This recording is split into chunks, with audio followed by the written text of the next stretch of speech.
sentencing reform bill sweeping through Congress, this criminal justice reform bill, that I was out in Washington, D.C. last week with Senator Jeff Sessions and others, trying to throw sand in the gears of this movement to slow it down, knock it down, to end it, not have it come for a vote on the floor of either the House or the Senate.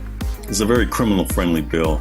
And the thing that's striking, you've heard me talk about this bill on this program, is a number of GOP that have gotten in bed with soft-on-crime, criminal coddling Democrats in support of this. And I told you what their motivation was. They're trying to flaunt their racial sensitivity so they can go back to their home state this summer as they campaign, those that are up for re-election, and try to show, we're sensitive to the plight of black people. And actually this bill is going to hurt and get killed unnecessarily good law-abiding black people living in these urban ghettos in the United States of America.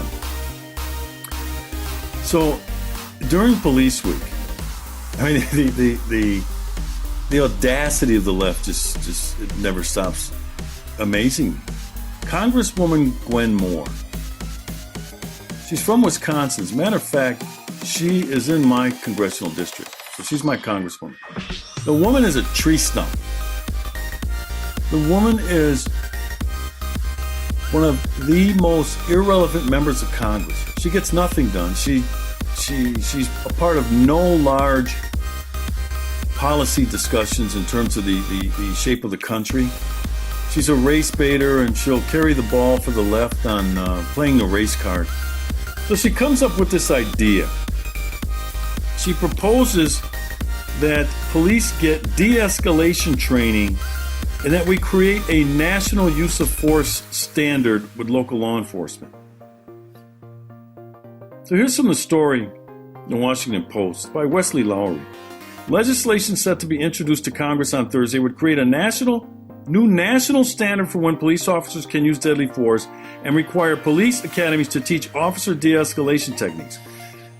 And you wonder why I say that it is the objective of Barack Obama, Attorney General Loretta Lynch, her predecessor Eric Holder, and their henchmen at the United States Department of Justice Civil Rights Division. It is their objective to federalize local law enforcement. It says it right here. To create a new national standard for when police officers can use deadly force and require police academies to teach officer de-escalation techniques. And that they all get the same training. The one size fits all. You cannot do that. Every area is different. Every police department in America has a use of force standard. Every state requires it. Within every state, it's a little different because a one-size-fits-all just doesn't work for all states. But it's guided by the Constitution and Supreme Court decisions on when and how we can use force. This has to be reasonable. So she comes up with this bill, authored by Representative Gwen Moore, the bill called the Preventing Tragedies Between Police and Communities Act of 2016. It says here she's been one of the most outspoken members of Congress in calling for federal action to curb the number of police killings. This is during Police Week, folks. So it says here this legislation is the latest in a flurry of measures introduced in the 21 months since the fatal shooting of Michael Brown and police in Ferguson, Missouri, which prompted protests and riots and sparked a national examination of police use of force, which we did not need, by the way. We examine every police use of force already. This became a political construct to drive turnout and a voter registration drive for black votes by the Democrats. That's what this was. So I'm reading this, and she says, I do expect some pushback from law enforcement officials.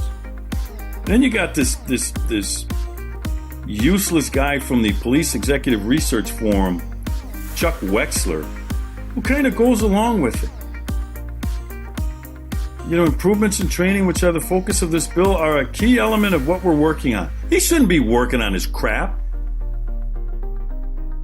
It's not police friendly.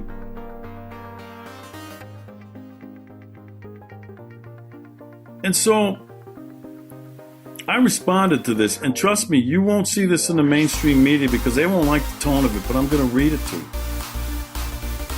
I just returned from Police Week in our nation's capital. Over 200 names of police officers killed in the line of duty, including 125 last year, were added to the wall. The total number of officers killed now exceeds 20,000. How insensitive of Congresswoman Moore to focus on what police officers should be doing as we honor those murdered. Perhaps some of those officers were trying to de-escalate before being killed. This is yet another example that the war on police continues and that political hacks like Congresswoman Moore continually choose to stand on the side of the criminal element and not the police. I was the keynote speaker this year at the annual COPS luncheon during Police Week. That's the concern of police survivors. The acronym is COPS. I met with surviving family members still processing through the pain, the grief, the suffering of those who shared their stories with me. It was sobering. Congresswoman Moore was not in attendance that afternoon, nor was she at any of the other events memorializing slain officers. Maybe she would have been, maybe had she have been, she would have gotten just a glimpse of what these survivors are struggling with long after they bury their loved ones. Her absence says all you need to know about the utter contempt that Congresswoman Moore feels toward the American law enforcement officer. I think of Congresswoman Moore when I heard author and scholar Thomas Sowell say that for people who have never done this job, to second-guess an officer's use of force brought on by the actions of the perpetrator, who poses a threat and a danger not only to the officer but to themselves, leaving the officer with no other option than forced to defend his life, is one of the great self-indulgences of our time. We are a nation of laws. Congresswoman Moore should bring herself up to speed on the law before opening her mouth. The rule of law allows an officer to use force not equal to the threat as she thinks. It allows an officer to use reasonable force to overcome the threat. This is not a 50-50 proposition. Her suggestion would get many more officers' names added to the memorial wall in Washington, D.C. I hope that the supporters of this jailbreak legislation add her amendment. It would cause every GOP member of Congress to run like their hair was on fire and back out of supporting this criminal-friendly legislation. We do not need federal involvement in local policing. It is a states' rights issue. I will reject any federal attempt to standardize local policing. A one-size-fits-all approach will not work. I have a better suggestion. Ms. Moore should provide money for training for young black males on how to respect the authority of the police and how to comply with their lawful commands.